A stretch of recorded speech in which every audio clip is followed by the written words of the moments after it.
35 years ago, there was one day school on the west side, campuses serving young men and young women, and there were people who envisioned the possibility of another Jewish day high school.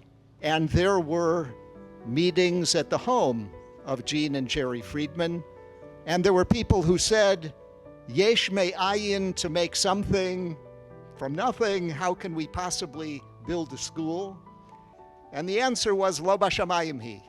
It's not inaccessible, it's not something that can't be done.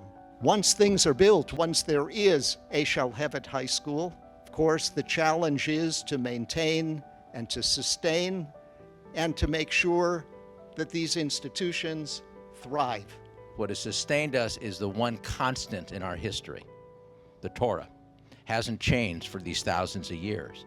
And the Torah is our guidebook on how do we live life in a way to make the world better, to be successful in the world so that when we leave the world, it will be a better place than it was when we came here. Lowell Milken, over 30 years ago, at the Milken Family Foundation said, we are going to show our respect by creating a special prize for teachers in our Jewish day school. And we developed what is called the Milken Family Foundation Jewish Educator Award.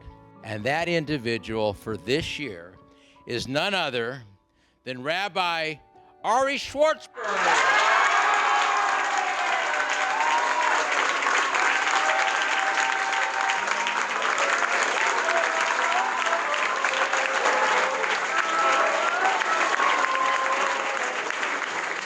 I'm an educator that believes that we should hold students to super high standards and that students are actually able to achieve a lot more than they think they can achieve.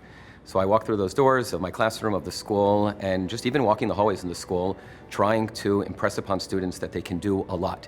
A lot of times students walk into school and it's something that they have to do, or this class is boring, or this class is something that I would never be interested in. And I think our job as teachers is to be the types of people that show students, no, this might not be your profession, but it could be amazing, and your mind can grow, your character can grow, your heart can grow. You can learn from students around you, people can amaze you. And I want to show students that they can write better, they can think better, they can be more spiritual, they can be better friends, to always hold students to a little bit of a higher standard than they hold themselves to. And I think if that's the case, students will just grow so much.